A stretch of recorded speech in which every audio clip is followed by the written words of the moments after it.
recent article published in National Review Online entitled Dress Rehearsal for Fiscal Armageddon, author Kevin Williamson declares that, quote, around 2038, less than 20 years out, total spending on the major entitlements, Social Security, Medicare, Medicaid, plus interest on the debt, will exceed all federal tax revenue. Put another way, come 2038, if we put every dollar Uncle Stupid collects in taxes toward Social Security, Medicare, Medicaid, and interest on the debt, all of that money combined will not cover those expenses. Fiscal Armageddon is coming. End quote. This article is very typical of those who argue that if the federal government does not reform its spending and balance its budget and pay down its deficits, then a fiscal crisis is inevitable. Kevin Williamson actually declares that this fiscal crisis will take the form of the government of the United States becoming insolvent. He says, quote, no one knows what the consequences will be when a country responsible for about a quarter of the human race's total economic output becomes insolvent, end quote. He then sketches out the likely consequence. In his opinion, quote, here's what will happen, quote, the bond market calls bullshit on how Washington does business, end quote, which means that interest rates will go up because Washington will need to borrow money from the bond market, and the bond market will treat the federal government like a bad credit risk with a really low credit score and charge high borrowing rates, high interest rates. And when that happens, Williamson predicts, quote, lights out, end quote. So this is a standard pattern of argument for those who demand that governments run a fiscal surplus or at least a neutral fiscal policy, a quote, balanced budget, meaning people who demand that the government take in the same amount in taxes that they spend.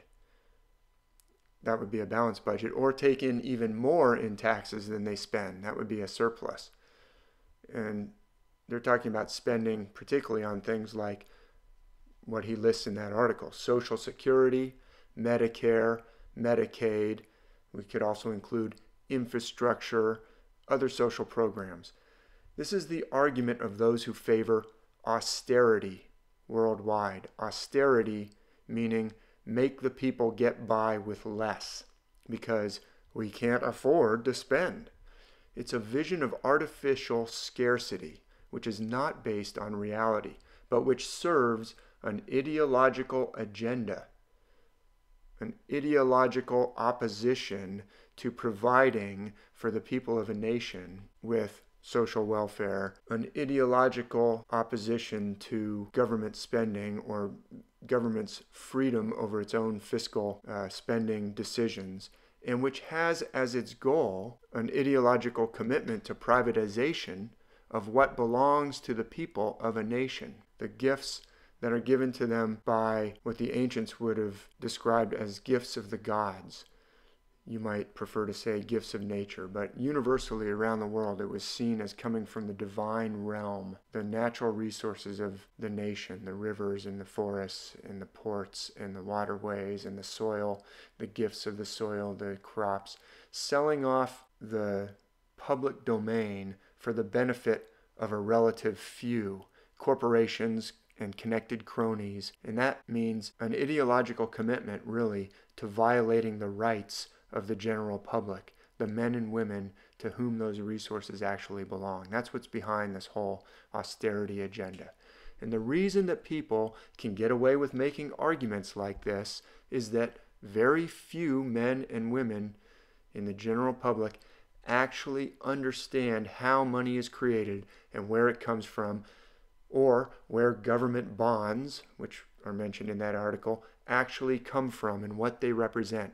So they can get away with foisting this illusion of scarcity, this illusion that demands austerity upon men and women, because we've been taught deliberate falsehoods by teachers, some of them well-meaning, they don't understand it themselves, but it's deliberately taught wrong in economics departments all the way up through college. And those false teachings are reinforced by the media in a coordinated campaign that goes back a long time, but it's especially been ramping up since the late 1970s and early 80s as part of a deliberate backlash, a deliberate counterattack against the democratic use of government finance to benefit the people, fiscal policy to benefit the people. Now, the best way to understand how money really works to counteract this artificial vision is to read the work of leading economists in what's called the modern monetary theory camp, MMT, they call it modern monetary theory. The leading economists in that camp, including Professor William Mitchell, Professor Randall Wray, Professor Stephanie Kelton, and Warren Mosler, and others. I would also highly recommend an illustrated book called Diagrams and Dollars, Modern Money Illustrated, by an architect and artist named J.D. Alt, because seeing the diagrams really helps to understand what's going on. So I'd highly recommend everybody get and read that book and tell others about it. So the MMT economists explain that when someone says the U.S. government is going to become insolvent, and someone says that the bond market will call bullshit on Washington, those people are speaking as though governments, such as the government of the United States, have to get their money from the private sector, from taxes, as well as from borrowing on the bond market. If we were going to try and diagram this vision that's being assumed in articles that say the U.S. government's going to become insolvent, the bond market's going to call bullshit and raise the rates on them, if we're going to diagram that understanding, which J.D. Alt does diagram it in his indispensable little book, we would place the sovereign government down here, dependent on and receiving inflows of money from the private sector in the form of taxes and borrowing of bonds. So they're down here below the private sector, dependent on the private sector, and really a drain on the private sector, which is the way that they're often described. And that's why people, like the author of that article, will say, Uncle Stupid. You know, they're a drain. They're just this negative thing. Now, under the paradigm that's depicted in this diagram, if the government spends more than it brings in by taxing, then it's going to have a problem. It's going to have to go borrow in order to make up the difference. And then the bond market can, quote, discipline the government, or in Kevin Williamson's terms, quote, call bullshit on the government. This is exactly what Mario Draghi, the head of the European Central Bank, who is an unabashed advocate and an agent of fiscal austerity, means when he declares that, quote, what's happening is painful but necessary. Backtracking on fiscal targets would elicit an immediate reaction by the market. Sovereign spreads and the cost of credit would go up. We've experienced all of this. By fiscal targets, end quote.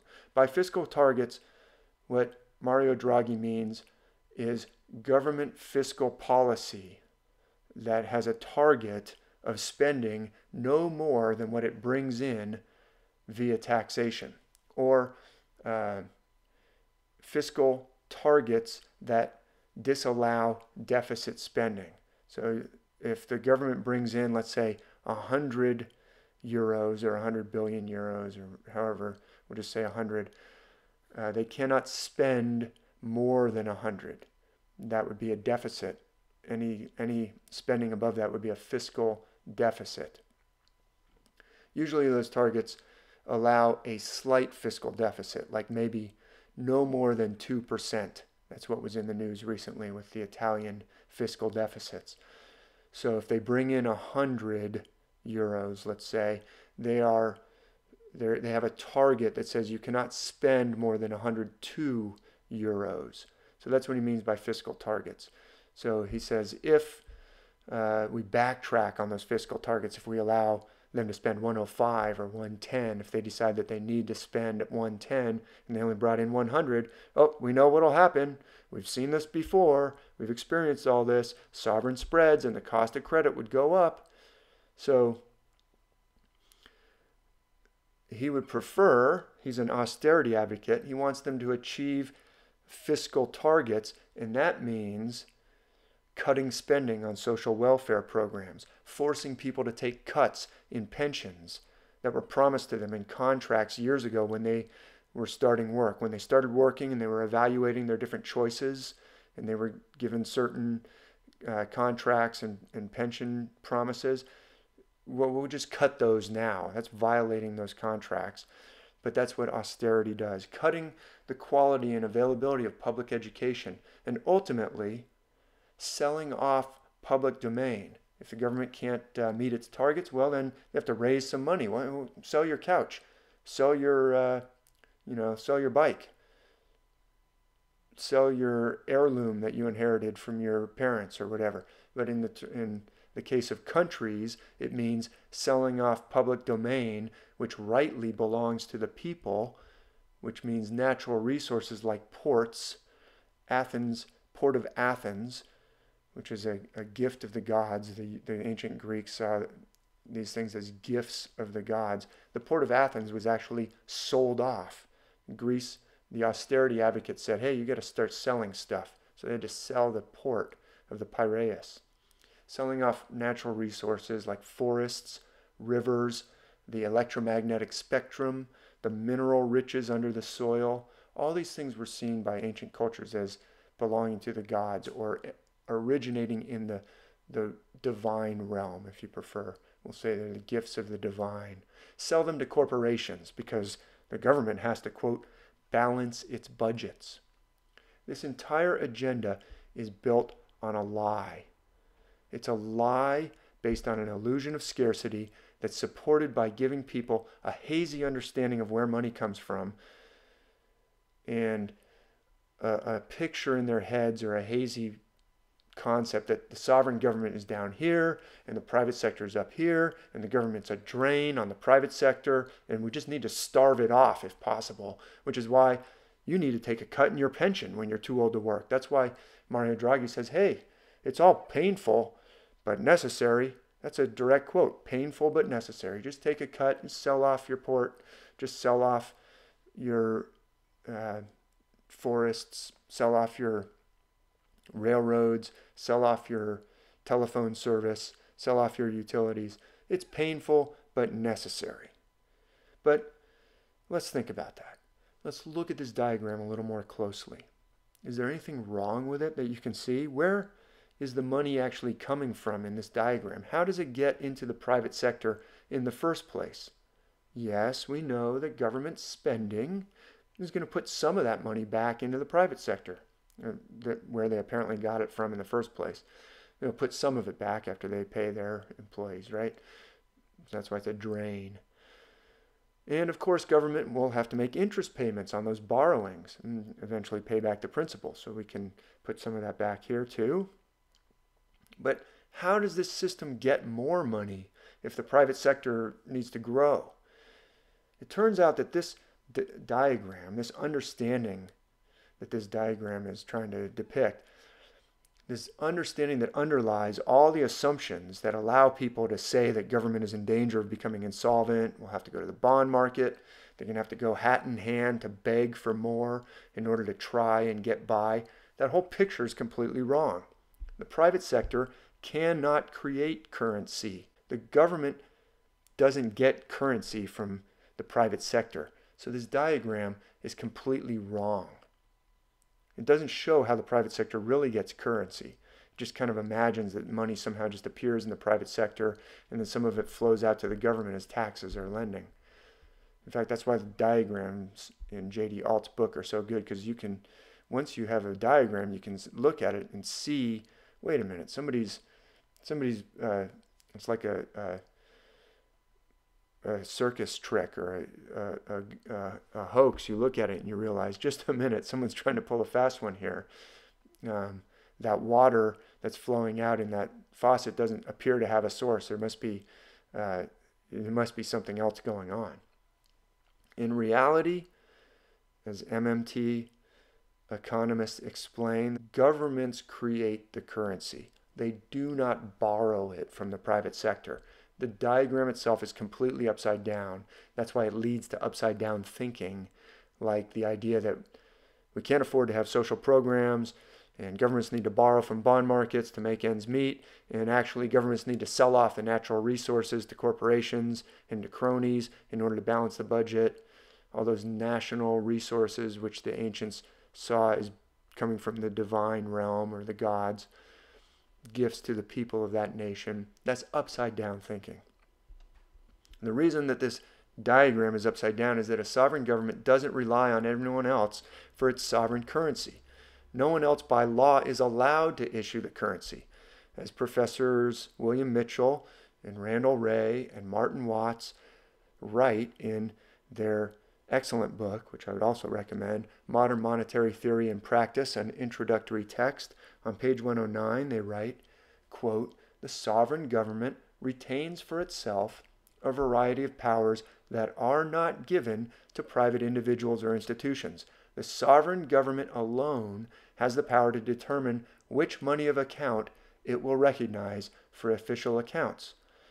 Further, modern sovereign governments alone are invested with the power to issue the currency denominated in each nation's money of account. For example, if any entity other than the U.S. government tried to issue U.S. currency, it would be prosecuted as a counterfeiter with severe penalties resulting." End quote. So let's change this diagram around to show that the sovereign government is the source of money. And as J.D. Alt says, it's like they have a machine, the machine that makes the money in the first place. So now we know where it comes from. So MMT explains that the sovereign government puts the money into the private sector, and they do that through fiscal spending. Fiscal spending, the fiscal policy, is decided by the legislature in most democratic or nominally democratic nations.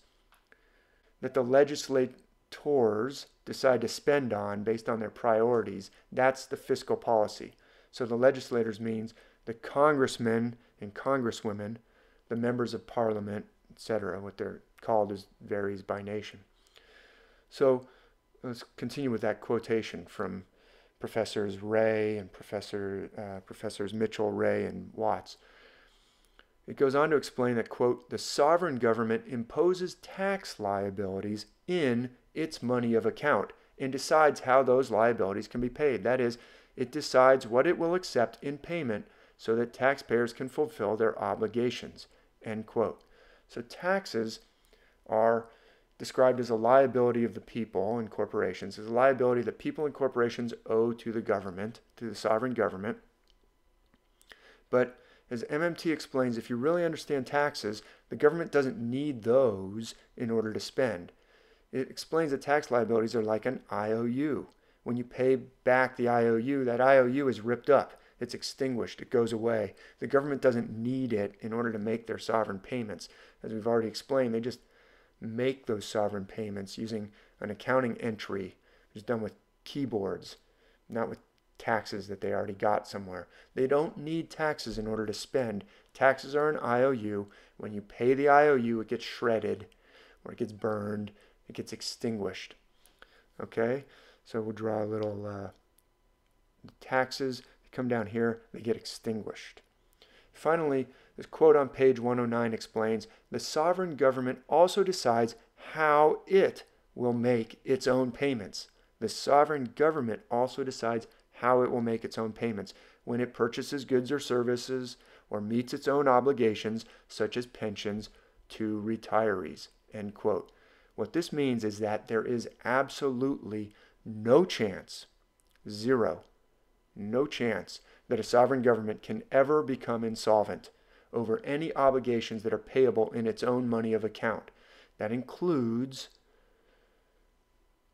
becoming insolvent over Social Security payments or Medicare payments or interest rate payments on treasuries, which of course are paid out in the dollars for the United States dollars. They're not paid out in the currency of any other nation. If they were, then you could get into insolvency problems. But if they're paid out, if it's making payments in dollars, which is how they pay the interest on their debt, there's no danger that they will not be able to meet their own obligations because they decide how they're going to pay it, and they have the machine that creates that payment.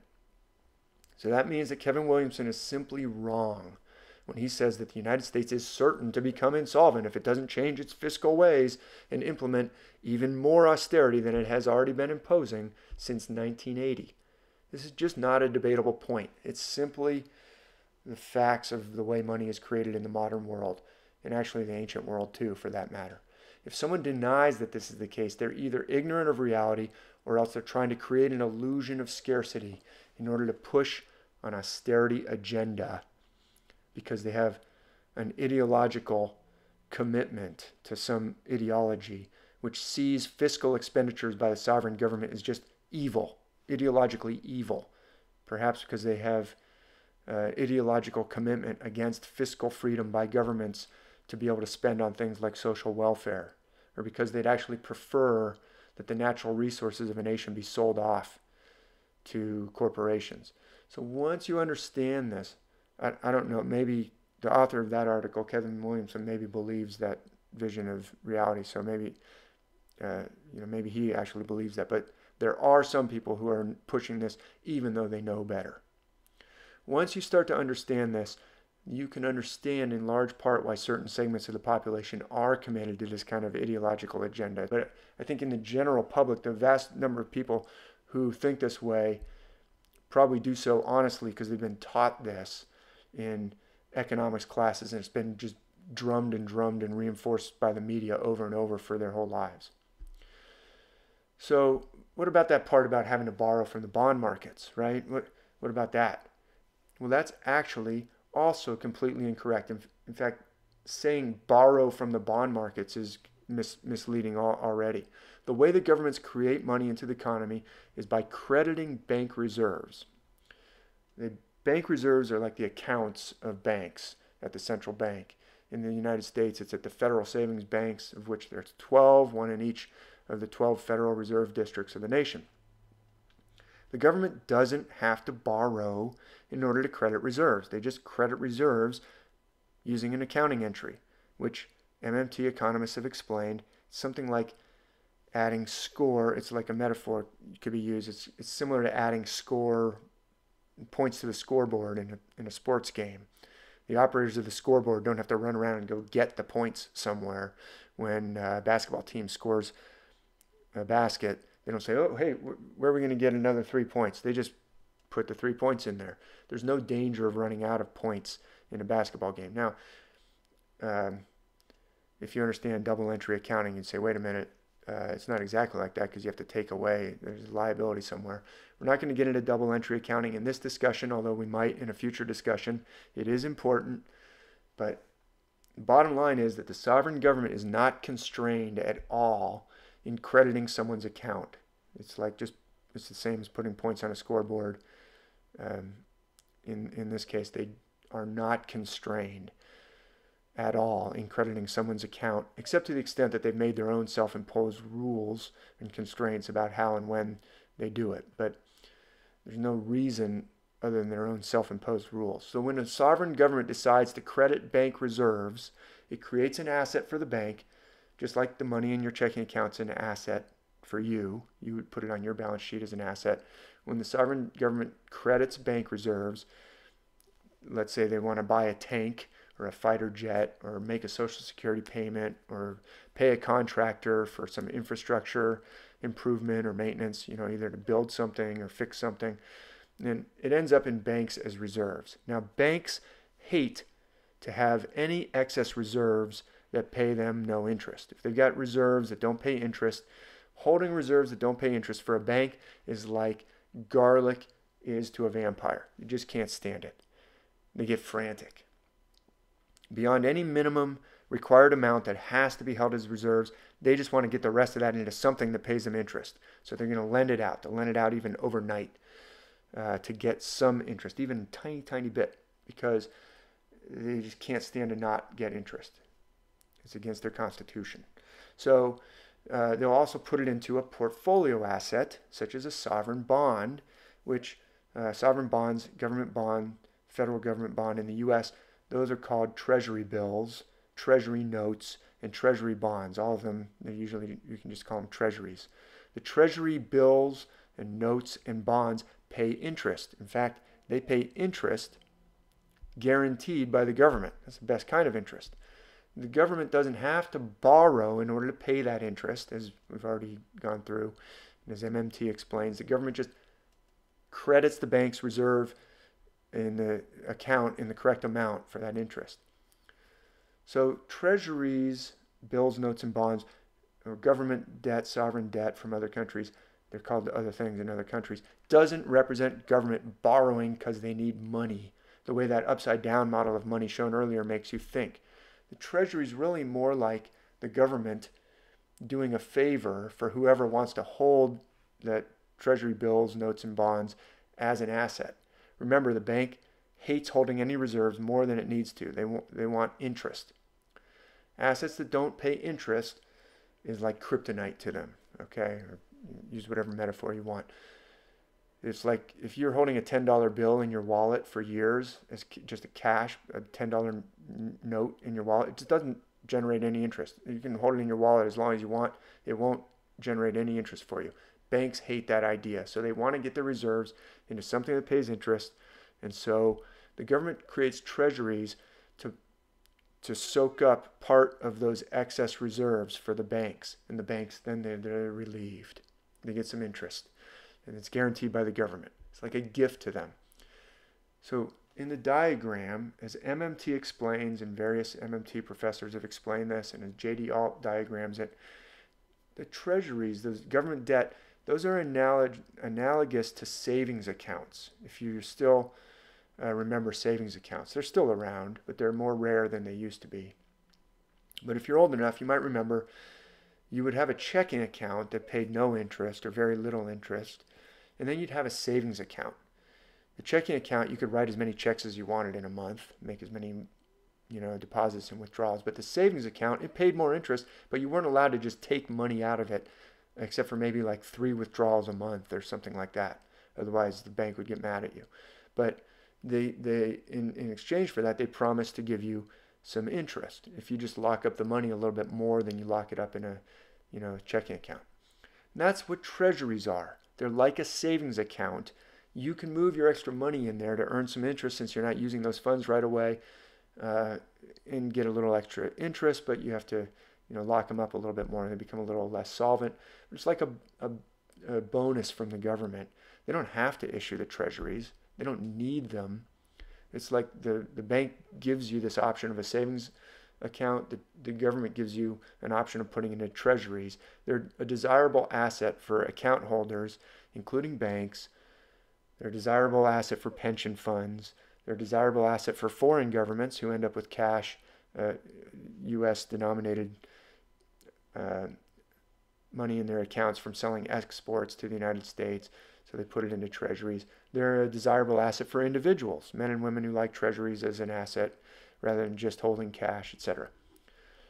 So where did the money that you put into the treasury come from?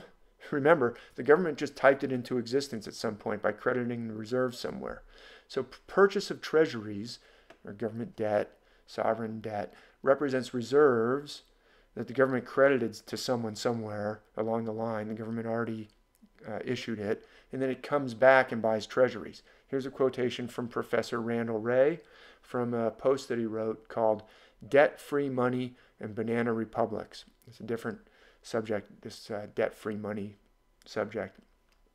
Maybe we'll address that later in a different video. But in this post he wrote back in December 19th, 2015, he wrote, quote, "When Treasury sells bonds to banks, it is not borrowing bank money. Again, It cannot spend bank money, so there would be no purpose in borrowing it. Banks that buy bonds must use central bank reserves to purchase them. The central bank debits bank reserves and credits the Treasury's deposit at the central bank, end quote. So what he just said was that the banks that are buying the bonds have to use that issued the bank reserves to purchase them. So it came from the issuing authority in the first place. So what that means is if you're arguing, people who are arguing that governments don't balance their budgets are going to run into bond market discipline, because those bond markets are going to discipline the government with higher interest rates, they're just plain wrong. They either don't know what they're talking about or else they're deliberately telling you a falsehood, at least in the case of sovereign governments who issue their own currency. Now, the countries in the Eurozone that are using the euro, they're a different case because they gave up their ability to issue currency. So they do depend on the bond markets, although actually they shouldn't have to either if the ECB, the European Central Bank, didn't force this fiscal austerity on them the way that Mario Draghi was advocating in that quotation cited earlier. Those governments could also run fiscal deficits whenever they wanted, whenever necessary, whenever they deemed it necessary based on their priorities. And the ECB could backstop their fiscal deficits, backstop their fiscal spending if it chose to do so. But due to a commitment to austerity, a commitment to punishing the populace, that's what austerity means, taking away from people their pensions, taking away the natural resources of their countries, which means violating their rights.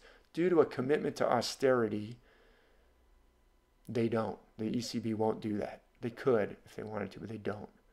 So that's what this entire discussion really comes down to, violating people's rights based on this upside-down view. As Professor Michael P. Hudson explained in an interview, they want governments, which are really supposed to represent the people, to be squeezed so much they have to sell off what belongs to the people. Here's the quote. Stage 2 is when the governments have to pay by selling off the public domain, the land, the natural resources, the forests, the ports, the electrical systems, the natural monopolies, and the infrastructure, the roads and the bridges, and the economy's turned into a toll booth economy. And so you're going very rapidly back to feudalism, end quote.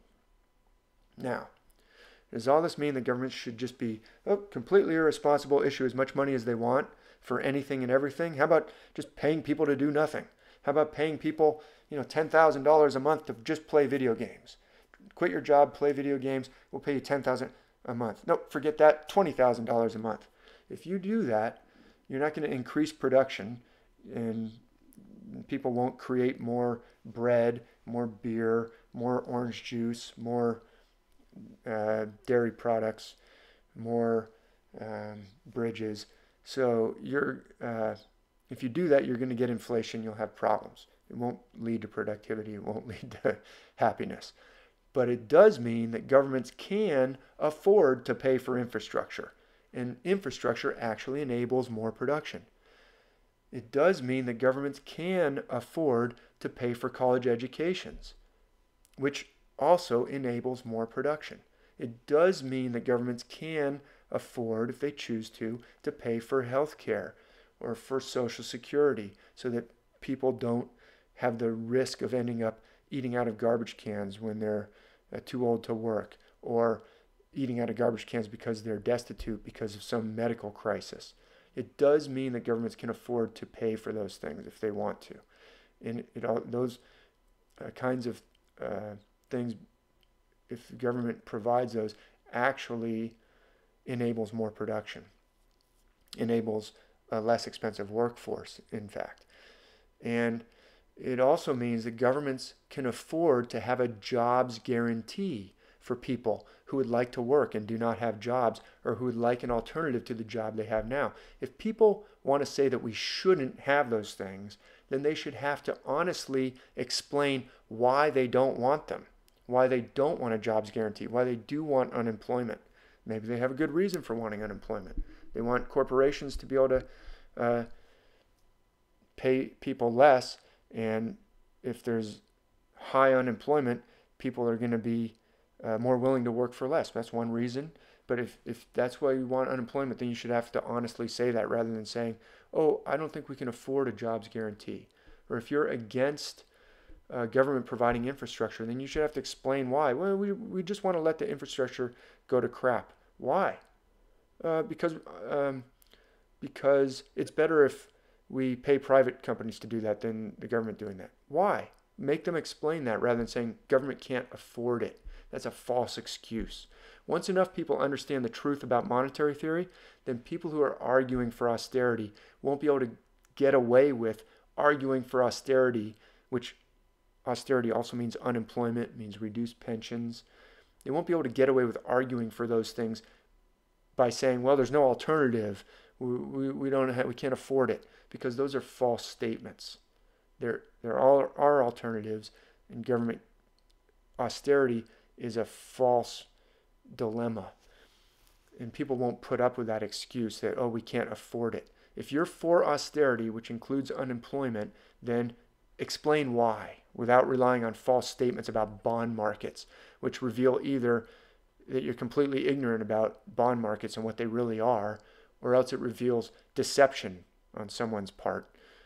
It's deception on the part of some people who are trying to create an illusion in the minds of the people.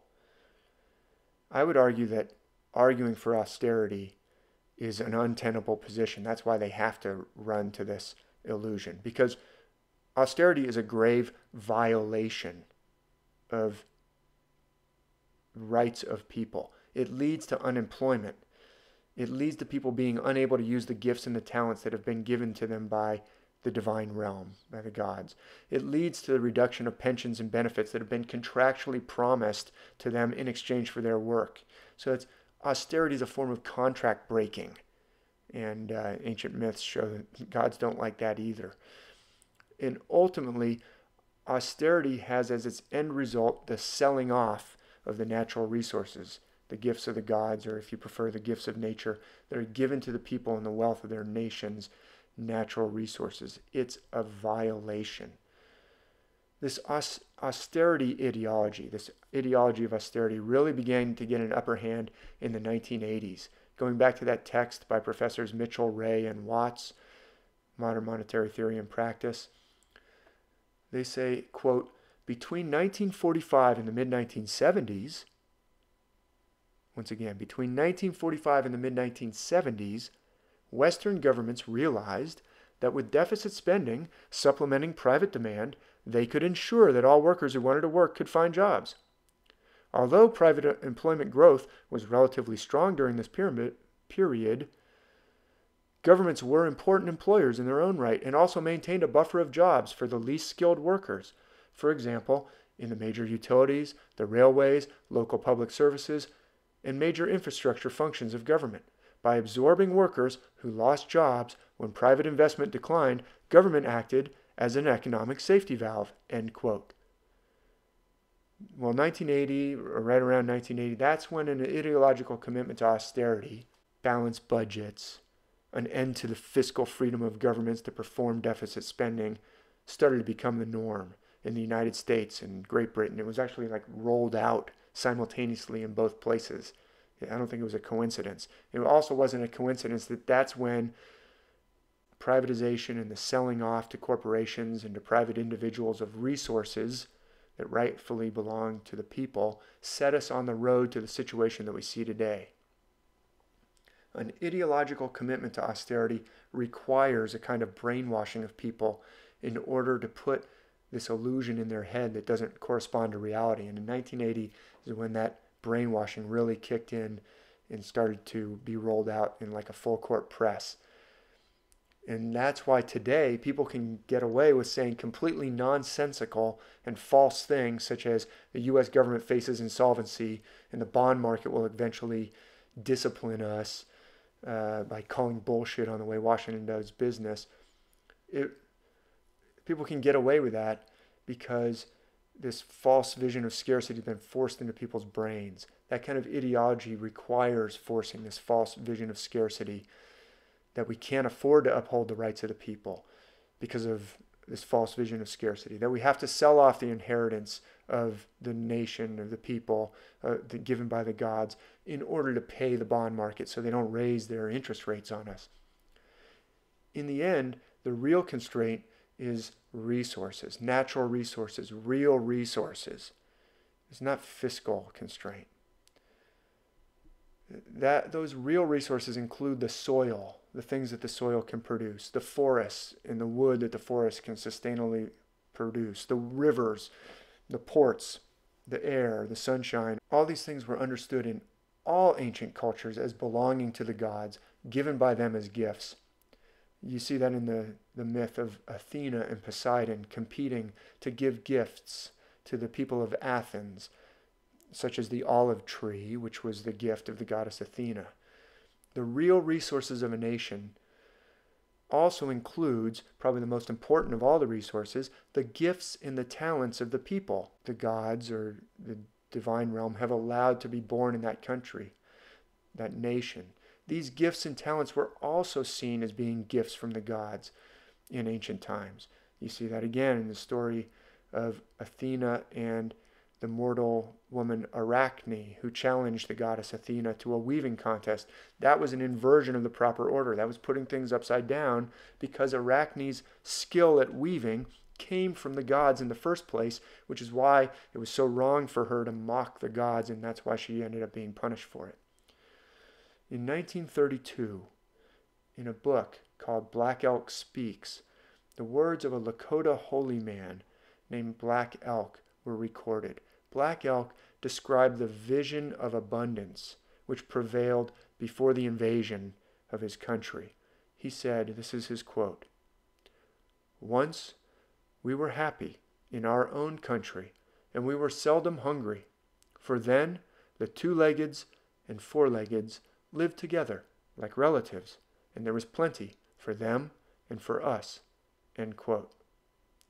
Now think about what he just said there. He just spoke a vision of abundance, a vision of plenty. It was based on an awareness of the abundance of the gifts of nature, and in cooperation with nature. He said, we lived in cooperation with nature.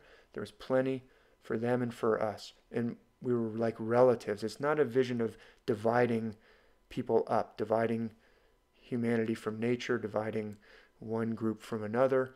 It was a vision of relatedness, and it was a vision of plenty. People who are pushing this vision of scarcity, this false vision of scarcity, are usually also pushing a vision of division from nature, division from this group against that group, and definitely they're pushing a vision of scarcity, not a vision of plenty. They're actually opposed to the idea that the gifts of nature to a nation belong to everybody and should be used for the benefit of everybody. But that is actually the true vision of the world. That is the vision of the world that prevails in all the world's ancient wisdom. And the people who are teaching this illusion are actually, it's an illusion. And we can see through that illusion. And when we do see through that illusion, then we can start to get back to the real vision of what's going on. The wealth of the United States was not greater in 1945 or 1955 or 1965 than it is today. The wealth of the United States, the national product of the United States, is vastly greater than it was back then. So it's not because of running out of money that they changed. There's an ideological commitment that needs to be seen through, an ideological illusion that's been pulled over people's eyes. And once we start to get through that, then we'll be able to get back to a real vision of what's going on.